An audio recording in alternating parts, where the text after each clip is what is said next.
A organização tem de atender demandas do ambiente, do meio em que ela está, e tem de atender as expectativas desse meio também. Essas demandas e expectativas ambientais, elas tomam formas concretas em mecanismos de controle que vêm de fora para dentro, que vêm lá do ambiente para a organização. E a organização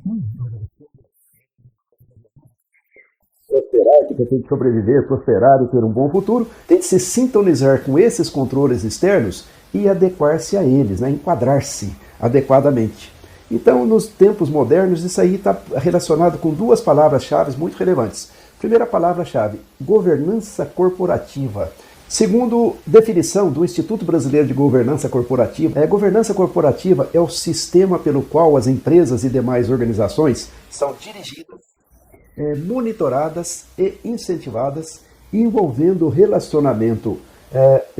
relacionamentos entre sócios, conselho de administração, diretoria, órgãos de fiscalização e controle e demais partes interessadas, ou seja, os órgãos de gestão e os stakeholders. Isso aí é uma definição que vale e que se aplica um pouco mais às grandes organizações, porque a gente vê aí conselho de administração, coisa assim, isso aí é propriedade, é característica de empresas grandes. Mas a governança se aplica em todo tipo de empresa, porque é uma segurança para proprietários, para acionistas, para partes envolvidas com essa empresa de um modo geral, né? Empregados, fornecedores, clientes e assim por diante. Então a governança corporativa se aplica em todos os casos. E é um conjunto de sistemas, de orientações sobre como que deve ser a boa gestão desta empresa, como o poder deve ser exercido, de que maneira e para que finalidade. As boas práticas de governança corporativa partem de princípios básicos fundamentais. Quais são esses princípios? Transparência. A organização não pode guardar segredos em caixa ali e tentar assumir com tudo aquilo. Não. A gestão tem de ser transparente, tem de haver transparência.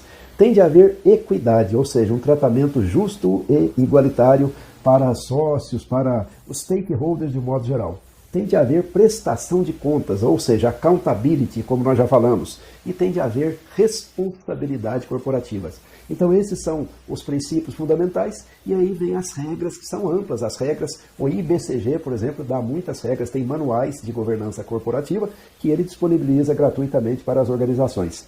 Então, isso é governança corporativa muito relevante do ponto de vista dos mecanismos externos de controle. E a outra palavra-chave muito relevante vem a ser o compliance. Compliance vem do inglês e quer dizer conformidade com. Neste caso nosso aqui, conformidade com o quê? Conformidade com boas práticas de gestão, conformidade com as expectativas, conformidade do ponto de vista das operações e também da ética. Uma empresa agir de maneira a responder adequadamente àquilo que está previsto, né, para essa organização. A aplicação de boas práticas de compliance reduz os riscos que podem comprometer a operação da empresa, sua sobrevivência e seu desenvolvimento a longo prazo. Portanto, é muito interessante que as empresas se enquadrem e sigam. Aliás, há uma pressão muito forte para que elas façam isso. Então, nos dias de hoje, mais e mais as empresas adotam as práticas de compliance.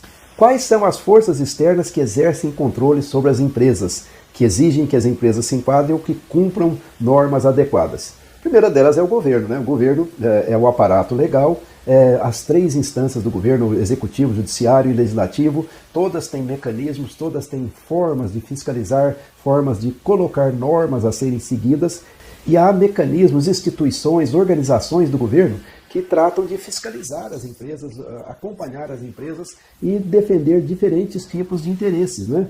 Por exemplo, o PROCON, o Serviço de Proteção ao Consumidor, né, que é um órgão auxiliar que acompanha as empresas no sentido de defeitos e problemas e relacionamento defeituoso, digamos assim, ou imperfeito com os consumidores. Então, os PROCONs atuam para produzir melhores relações e o atendimento das justas expectativas dos consumidores. Então, é um aparato. E ele tem o poder de coagir as empresas a praticarem determinados comportamentos e a não se desviarem disso. Além do governo, existem as associações empresariais, né? Associação Brasileira da Indústria de Alimentação, Associação Brasileira da Indústria de Extração de não sei o quê. Bom, enfim, as associações empresariais. As associações, elas congregam empresas de determinadas categorias, de determinados ramos, e essas empresas estabelecem regras de atuação que são boas práticas para todas. e elas têm alguns mecanismos de impor essas regras. Nenhuma empresa é obrigada a ser parte da associação, mas convém que ela seja, é bom para ela, né? E convém que ela siga as regras também. Ela siga as regras mesmo que ela não seja daquela associação, mesmo que ela não faça parte da associação, convém que ela siga as regras, porque ela sim, mantém uma imagem mais adequada, mantém condições de usar as outras organizações como defesas dos seus próprios interesses também, não é verdade? Então, é bom que elas se enquadrem nas normas das associações empresariais. Há também as associações reguladoras, como a Associação Brasileira de Normas Técnicas, né? Então, são associações que estabelecem padrões de comportamento e padrões adequados para produtos, serviços, políticas empresariais. Isso é associação. E as empresas não se enquadrar, porque elas ficam sujeitas a vulnerabilidade quando elas não se enquadram, né? Existem também os sindicatos de empresas, não? Existem sindicatos de empregados e sindicatos de empresas. Os sindicatos de empresas exercem controles sobre as organizações sindicalizadas, ou também sobre organizações que são do ramo, mas não são sindicalizadas, porque eles estabelecem padrões, estabelecem parâmetros, e é bom que as empresas sindicalizadas ou não se enquadrem, né? Embora elas não sejam obrigadas, mas elas perdem força se não fizer isso. Por exemplo, o Conselho de Autorregulamentação da Atividade Publicitária, né? Os conselhos de autorregulamentação, sistemas de autorregulamentação. Por exemplo, o Sistema de Autorregulamentação Bancária da Federação Brasileira dos Bancos. Tá certo? Então, já estabelecem boas práticas, comportamentos éticos adequados, etc., e impõe a seus associados ou às empresas de determinado segmento.